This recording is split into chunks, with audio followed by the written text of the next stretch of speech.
নমস্কাৰ মই ৰিংকুমণি বৰুৱাই আপোনালোক সকলোকে স্বাগতম জনাইছো জ্যোতিষশাস্ত্ৰৰ আজি হেতা আতিৰ মাজলৈ এই সময়ছোৱাত আমাৰ হৈতে আজি উপস্থিত আছে জ্যোতিষশাস্ত্ৰ বিদ কিৰৈয়া দাদা স্বাগতম জনাইছো ধন্যবাদ নমস্কাৰ আমি এতিয়া আজিৰ দিনটোৰ ৰাশিফল কেনেকুৱা হেয়া চাই লওঁ হয় আজি প্ৰথমতে গ্ৰহগতিৰ কথা কম আজি ৰবি আৰু বুধ বৃষ ৰাশিত বহি আছে মঙ্গল মেষ ৰাশিত শনি মীন ৰাশিত ৰাহু কুম্ভ ৰাশিত বহি আছে কেতু বহি আছে সিংহ ৰাশিত আজি লগ্ন চন্দ্ৰ শুক্ৰ আৰু বৃহস্পতি মিথুন ৰাশিত বহি আছে আজিৰ দিনটোত আপুনি যদি জন্মগ্ৰহণ কৰিছিলে আপোনালৈ হেপী বাৰ্থডে থাকিল আপোনাৰ নিজৰ ৰাশিচক্ৰ আৰু আজিৰ দিনটোৰ ৰাশিচক্ৰ চালে বৰ্তমান বছৰটোত আপোনাৰ আপছ এণ্ড ডাউন বহুত বেছি থাকিব গতিকে আপুনি এটি লাকি ষ্টোন ইউজ কৰিব পাৰে আৰু সেয়া হ'ল এটা হোৱাইট কৰেল এই ৰত্নটি আপুনি ৰূপত বনাই ৰিং ফিংগাৰত পিন্ধিব শুক্ৰবাৰ দিনটো পালন কৰিব ধন্যবাদ এতিয়া আহিছোঁ আজিৰ দিনটোৰ ৰাশিফললৈ প্ৰথমতে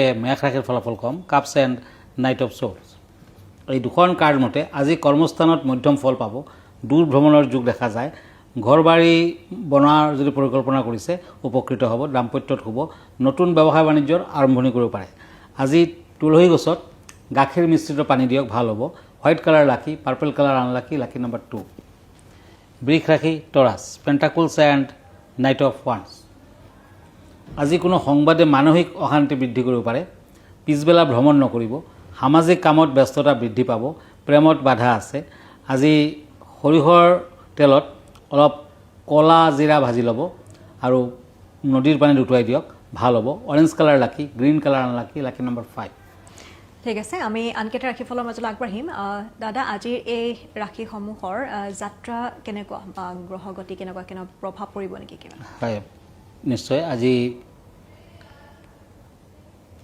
19 মে আজি তিথি শুক্লা তৃতীয়া ধৃতি যুগ মিথুন ৰাশি বৈশ্যবৰ্ণ মৃগশিৰা নক্ষত্ৰ দেৱগণ যাত্ৰা শুভ উত্তৰ দিশত অৱশ্যে যাত্ৰা নাই শুভ কৰ্মৰ বাবে দিনটো শুভ ফলদায়ক হ'ব আজিৰ দিনটোত পটল খোৱা নিষেধ এতিয়া আকৌ ৰাশিফললৈ ওৱান্স এণ্ড পেণ্টাকুলছ মিথুন ৰাশি জেমিনি কৰ্মব্যস্ততা বৃদ্ধি পাব আৰ্থিক সা সম্পত্তি লাভ দাম্পত্যত মধ্যম ফল যান বাহনৰ পৰা সতৰ্ক হওক প্ৰেমত আনন্দ লাভ আজি পাণৰ পাতত শাস্ত্ৰিক চাইন আপুনি আৰ্ট কৰক আৰু থাপনাত ৰাখক ভাল হ'ব ব্লু কালাৰ লাকি ৰেড কালাৰ আনলাকি লাকি নম্বৰ 3 কৰ্কট ৰাশি কেঞ্চাৰ পেণ্টাকুলছ এণ্ড কাপছ এই দুখন কাৰ্ড মতে কৰ্মস্থানত কিছু জটিল সমস্যা থাকিব ভ্ৰমণত শুভ ধনাগম বৃদ্ধি যান বাহন ক্ৰয় কৰিব পাৰে গোল্ডেন কালাৰ লাকি ব্লেক কালাৰ আনলাকি লাকি নম্বৰ 1 আমি এখন পত্ৰ লৈছোঁ দাদা এইখিনিতে পত্ৰখনত আছে যে তেওঁ কৈছে তেওঁৰ অশুভ ৰবি অশুভ প্ৰতিকাৰ কেনেধৰণৰ হ'ব আৰু বুদ্ধ পূৰ্ণিমাৰ ৰবিৰ প্ৰতিকাৰ কৰিলে ভাল বুলি তেওঁ শুনিছে এই ক্ষেত্ৰত আপোনাৰ ক'বলগীয়া কি আৰু তেওঁ এই ক্ষেত্ৰত কি কৰিব তেওঁ জানিব বিচাৰিছে হয় আচলতে ৰবি ষষ্ঠ গ্ৰহ সপ্তম গ্ৰহ দশম ভাৱত থাকিলে অশুভকাৰক হয় আৰু তুলা ৰাশিত থাকিলে নিচস্ত হয় মেষ ৰাশিত থাকিলে টুঙি হয় গতিকে তুলা ৰাশিত বহিলেও বেয়া ৰবি চন্দ্ৰৰ লগত যদি সম্পৰ্ক স্থাপন কৰে আৰু চতুৰ্থ ভাৱত বহি থাকে তেতিয়া কিন্তু হ'ব ৰবিৰ লগত ৰাহু বহিলেও ৰবিৰ প্ৰভাৱ নাথাকে ভাল নহয় আৰু ৰবি বিদ্যাকাৰক গ্ৰহ আয় উন্নতিকাৰক গ্ৰহ পলিটিক্সত থাকিলেও আপোনাৰ ৰবি ষ্ট্ৰং থাকিব লাগিব বিভিন্ন দিশত ৰবি ষ্ট্ৰং হ'ব লাগিব আৰু যদি আপুনি শৰীৰত দুৰ্বলতা অনুভৱ কৰে বেছিকৈ যদি আপোনাৰ স্কিন ডিজিজ সঘনে হৈ থাকে আৰু আপোনাৰ ঘৰৰ যদি গাই গৰু হেৰুৱাই যায় তেতিয়াও কিন্তু আপুনি ধৰি ল'ব লাগিব ৰবি আপোনাৰ অশুভকাৰক গতিকে কিছুমান প্ৰতিকাৰ কৰিব লাগিব যিকোনো কামত যোৱাৰ আগত আপুনি অকণমান মিঠাই খাই যাত্ৰা কৰিব আৰু নদী নতুবা ডাঙৰ পুখুৰীত দেওবাৰ দিনা গুড় অকণমান তাম নতুবা তামৰ পইচা আপুনি এৰি থৈ আহিব লগতে হৰিবংশ পুৰাণ আপুনি ৰেগুলাৰলি পাঠ কৰিব পাৰে বিষ্ণুনাৰায়ণৰ পূজা পাতল কৰিলেও ফল পাব দেওবাৰ দিনা লঘোণত থাকক দেওবাৰ দিনা সূৰ্য প্ৰণাম কৰক সূৰ্য সেৱা কৰক সূৰ্যক তামৰ পাত্ৰত পানী লৈ আপুনি দিব আৰু দৰিদ্ৰজনক আপুনি তামৰ পাত্ৰ দান কৰক চুনি মাণিক্য আদি ৰত্ন আপুনি ৰবিৰ বাবে পিন্ধিব পাৰে আপোনাৰ চৰিত্ৰ ঠিক ৰাখিব লাগিব ৰবি গ্ৰহক যদি আপুনি ষ্ট্ৰং কৰিব বিচাৰিছে ধন্যবাদ জনাইছোঁ আমি আনকেইটা ৰাশিফল আগবঢ়াওঁ হয় এতিয়া cups and page of swords সিংহ ৰাশি লিঅ আজি কৰ্মস্থানত আশা কৰা মতে সফলতা আহিব জ্ঞানী ব্যক্তিৰ দৰ্শনে শুভ ফল দিব স্বাস্থ্য মধ্যম ব্যৱসায় বাণিজ্যৰ মধ্যম ফল প্ৰেমত শুভ আজি কৰ্পূৰৰ সৈতে মেথি পুৰি অকণমান যদি আপুনি ঘৰখনৰ আলমিৰাত নতুবা তেনেকুৱা জেগাত ড্ৰয়াৰ আদি ৰাখি থয় তেতিয়া কিন্তু শুভ ফল পাব। Maroon colour lucky, yellow colour unlucky, lucky number 5। Cups and chariot কন্যা ৰাশি। আজি দূৰ সংবাদৰ যোগাযোগ আদিত আনন্দিত কৰিব। কৰ্মৰ ক্ষেত্ৰত দায়িত্ব সম্পৰ্কে সচেতন থাকক। শৰীৰৰ প্ৰতি যত্ন লওক, প্ৰেমত উৎসাহ। আজি pink colour lucky, orange colour unlucky, lucky number 8। Pentacles and ওৱান্স। তুলা ৰাশি, লিব্ৰা। আজি কৰ্মৰ ক্ষেত্ৰত ব্যস্ততা বৃদ্ধি পাব। শৰীৰত পুৰণি ৰোগৰ পৰা মুক্ত হ'ব। আজি যান বাহন ক্ৰয় কৰাৰ যুগ। ব্যৱসায় বাণিজ্যত সফলতা আহিব। শিৱৰ মন্ত্ৰ জপ কৰক, ভাল হ'ব। Red colour lucky, green colour unlucky, lucky number 4। এতিয়া আহিছোঁ বৃশ্চিক ৰাশিলৈ। Cups and king of swords. আজি অত্যাধিক পৰিশ্ৰম হ'ব পাৰে। কৰ্ম আৰু দাম্পত্য জীৱন শুভ। দূৰ ভ্ৰমণ কৰিব পাৰিব। স্বাস্থ্যৰ উন্নতি, প্ৰেমত শুভ। কিন্তু আবেলি পৰত প্ৰেমৰ ক্ষেত্ৰত সন্দেহ থাকিব। য়েলো কালাৰ লাকি, blue colour unlucky, lucky number 3। আমি আন চাৰিটা ৰাশি ফলৰ মাজলৈ আগবাঢ়িম। দাদা আজি বিষয় কেনেধৰণৰ জনাব বিচাৰিব? হয়, আজি কম শুক্ৰ গ্ৰহৰ কথা। 9টা গ্ৰহৰ ভিতৰত অত্যন্ত গুৰুত্বপূৰ্ণ এটা গ্ৰহ হ'ল শুক্ৰ। সৌন্দৰ্য, তৰল ধন, প্ৰেম, শিল্পকলা, ভোগ, বিলাসী জীৱন যাপন আদি বহু বিষয় শুক্ৰই নিৰ্দেশ কৰে। শুক্ৰৰ এটা ডাঙৰ গুণ হ'ল জন্মকুণ্ডলিনীত আয়ুস বিচাৰ কৰিবলৈ যাওঁতে যেতিয়া দেখা যায় জাতক বা জাতিকা স্বল্পায়ু, তেতিয়া শেষ আশা হিচাপে এবাৰ চাব লাগে যে জীৱকাৰক গ্ৰহ বৃহস্পতিৰ সৈতে শুক্ৰ জোৰালোভাৱে যুক্ত নেকি। যদি সেয়াই হয় তেন্তে জন্মকুণ্ডলীৰ স্বল্পায়ু যোগো বহুখিনি স্থিমিত হৈ আহে। ইয়াক আয়ুৰ্বৰ্ধক যোগ বুলি কোৱা হয়। শুক্ৰ হ'ল মৃত সঞ্জীৱনী বিদ্যাৰ অধিকাৰী।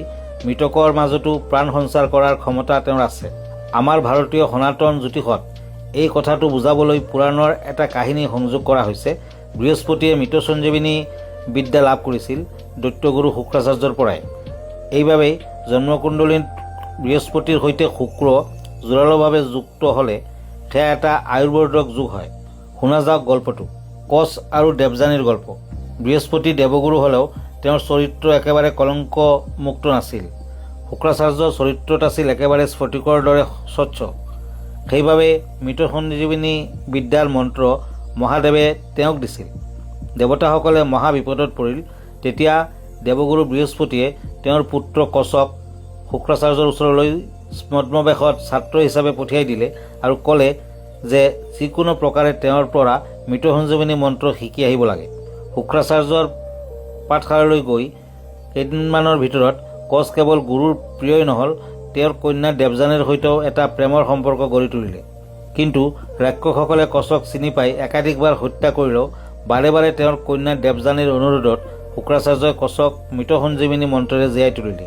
কিন্তু শেষবাৰ শুক্ৰাচাৰ্যই এটা ভুল কৰি পেলালে। শেষবাৰ অসুৰবোৰে কচক মাৰি তাৰ মাংস শুক্ৰাচাৰ্যক খুৱাই দিলে। ৰাতি হোৱাৰ পাছতো কচ ঘৰলৈ ঘূৰি নহা দেখি দেৱযানী দেউতাকৰ ওচৰত কান্দোনত ভাঙি পৰিল।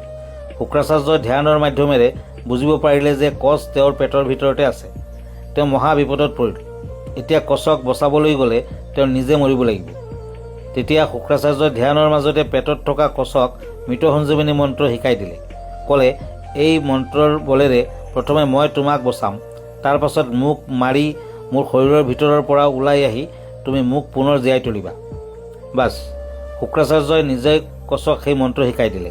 ভাৰতীয় প্ৰাচীন জ্যোতিষবিদ্যাত শুক্ৰ গ্ৰহৰ আয়ুস বঢ়োৱা গুণটোৰ বাবেই প্ৰাচীন ঋষিসকলে এই গল্পটোক শুক্ৰ গ্ৰহৰ লগত সংযোগ কৰি বুজাইছে। এইবাৰ দেখা যাওক জন্মকুণ্ডলীত শুক্ৰৰ মৃত সঞ্জীৱনী শক্তি কেনেকৈ কাম কৰে। জন্মকুণ্ডলীত শুক্ৰ য'ত যি ৰাশিত বা যি ভাৱত বহি আছে সেই ভাৱৰ সাপেক্ষে যিটো অষ্টম ভাৱ হয় তাতেই শুক্ৰৰ মৃত সঞ্জীৱনী বিদ্যাই কাম কৰে। ভিডিঅ'টোত খুব ধুনীয়াকৈ কৈছে শুক্ৰ গ্ৰহৰ বিষয়ে আৰু শুক্ৰৰ প্ৰভাৱ পৰে বুলি কয় মানুহৰ জীৱনত, আৰু শুক্ৰৰ প্ৰভাৱ পৰিলে কেনেদৰে নীতি নিয়ম পালন কৰিব, কি কৰিব, আটাইখিনি কথা খুব সুন্দৰকৈ বিৱৰি কৈছে। দাদা ধন্যবাদ জনাইছোঁ। আমি আনকেইটা ৰাশি ফললৈ আগবাঢ়োঁ। হয়, কাপছ এণ্ড হেংমেন, ধনু ৰাশি, চেটেৰিয়াছ। কৰ্মৰ ক্ষেত্ৰত মধ্যম ফল। আনৰ কথাত গুৰুত্ব নিদিব। আজি আৰ্থিক দিশত খৰচাৰ মাত্ৰা বৃদ্ধি পাব। আজিৰ দিনটোত মনৰ অস্থিৰতা বৃদ্ধি পাব। শৰীৰৰ প্ৰতি যত্ন লওক। দিনটোত গাই গৰুক কেঁচা ঘাঁহ খাবলৈ দিয়ক। Black colour lucky, green colour লাকি, golden colour unlucky, lucky number 7। মকৰ ৰাশি, কেপ্ৰিকৰ্ণ, কাপছ এণ্ড শ্বৰ্টছ। এই দুখন কাৰ্ড মতে ব্যৱসায় বাণিজ্যত অধিক লাভৱান হ'ব, বিদ্যাত শুভ, কৰ্মস্থানত ব্যস্ততা বৃদ্ধি, গোপন শত্ৰু বৃদ্ধি পাব, প্ৰেমত বুজাবুজি থাকিব। পাৰ্পল কালাৰ লাকি, হোৱাইট কালাৰ আনলাকি, লাকি নম্বৰ 6। এতিয়া আহক কুম্ভ ৰাশিলৈ। পেণ্টাকুলছ এণ্ড ওৱান্স। হঠাৎ অৰ্থ লাভৰ যোগ, কিছুমান জটিল সমস্যাৰ পৰা মুক্ত হ'ব, মানসিক সন্তুষ্টি লাভ কৰিব, সন্তানৰ বাবে আজি সন্মান লাভ। গণেশদেৱক দুৰ্বা অৰ্পণ কৰক, ভাল হ'ব। ক্ৰীম কালাৰ লাকি, ব্লেক কালাৰ আনলাকি, লাকি নম্বৰ 1। মীন ৰাশি, কাপছ এণ্ড কাপছ। এই দুখন কাৰ্ড মতে কৰ্মৰ ক্ষেত্ৰত পদোন্নতিৰ যুগ, পাৰিবাৰিক শক্তি বজাই থাকিব, বিদ্যাত মধ্যম, বন্ধুৰ পৰা আনন্দ লাভ, ব্যৱসায় বাণিজ্যত শুভ ফল। আজি এটা তামোল ল'ব আৰু লং ল'ব, বগা কাপোৰত ৰাখি নিজৰ লগত ৰাখক, ভাল হ'ব।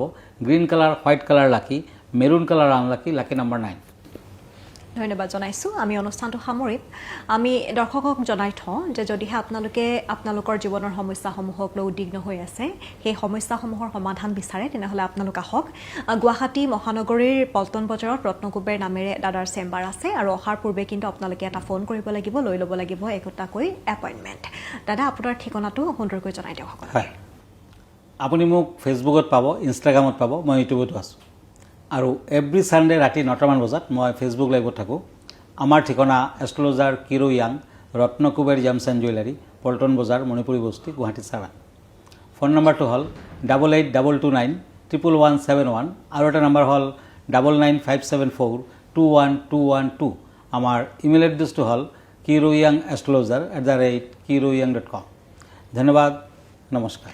আৰু এইখিনিতে অনুষ্ঠানটিৰ পৰা মই ৰিংকুমণি বৰুৱাই বিদায় লৈছোঁ। ধন্যবাদ।